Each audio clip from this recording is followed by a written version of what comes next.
افلح بن حمید نے بیان کیا، کہا کہ میں نے قاسم بن محمد سے سنا، ان سے عائشہ رضی اللہ عنہا نے بیان کیا کہ ہم رسول اللہ صلی اللہ علیہ وسلم کے ساتھ حج کے مہینوں میں، حج کی راتوں میں اور حج کے دنوں میں نکلے، پھر صرف میں جا کر اترے۔ آپ نے بیان کیا کہ پھر نبی کریم صلی اللہ علیہ وسلم نے صحابہ رضی اللہ عنہم کو خطاب فرمایا، جس کے ساتھ ہدی نہ ہو اور وہ چاہتا ہو کہ اپنے احرام کو صرف عمرے کا بنا لے تو اسے ایسا کر لینا چاہیے، لیکن جس کے ساتھ قربانی ہے وہ ایسا نہ کرے۔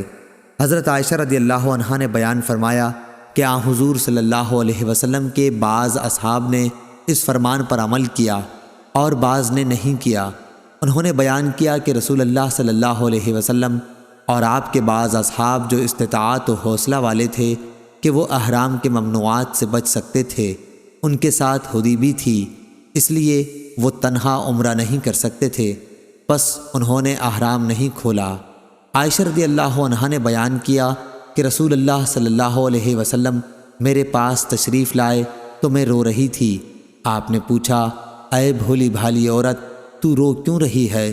میں نے عرض کی کہ میں نے آپ کے اپنے صحابہ رضی اللہ عنہم سے ارشاد کو سن لیا، اب تو میں عمرہ نہ کر سکوں گی۔ آپ نے پوچھا، کیا بات ہے؟ میں نے کہا، میں نماز پڑھنے کے قابل نہ رہی، یعنی حائضہ ہو گئی۔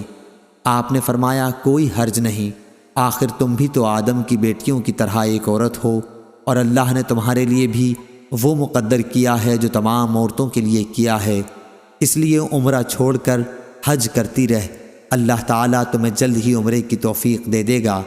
عائشہ رضی اللہ عنہا نے بیان کیا کہ ہم حج کے لیے نکلے، جب ہم عرفات سے منا پہنچے تو میں پاک ہو گئی، پھر منا سے جب میں نکلی تو بیت اللہ کا طواف زیارہ کیا۔ آپ نے بیان کیا کہ آخر میں آن حضور صلی اللہ علیہ وسلم کے ساتھ جب واپس ہونے لگی تو آپ وادی محصب میں آن کر اترے، ہم بھی آپ کے ساتھ ٹھہرے۔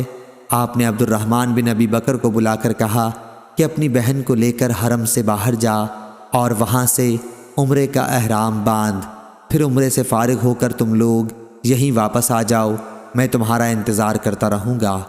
عائشہ رضی اللہ عنہا نے بیان کیا کہ ہم آن حضور صلی اللہ علیہ وسلم کی ہدایت کے مطابق چلے، اور جب میں اور میرے بھائی طواف سے فارغ ہو گئے تو میں سحری کے وقت آپ کی خدمت میں پہنچی۔ آپ نے پوچھا کہ فارغ ہو گئیں؟ میں نے کہا ہاں۔ تب آپ نے اپنے ساتھیوں سے سفر شروع کر دینے کے لیے کہا۔ سفر شروع ہو گیا اور آپ مدینہ منورہ واپس ہو رہے تھے۔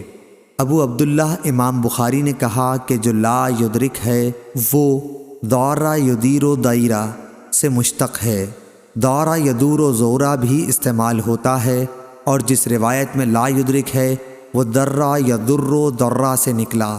صحیح بخاری حدیث نمبر 1560۔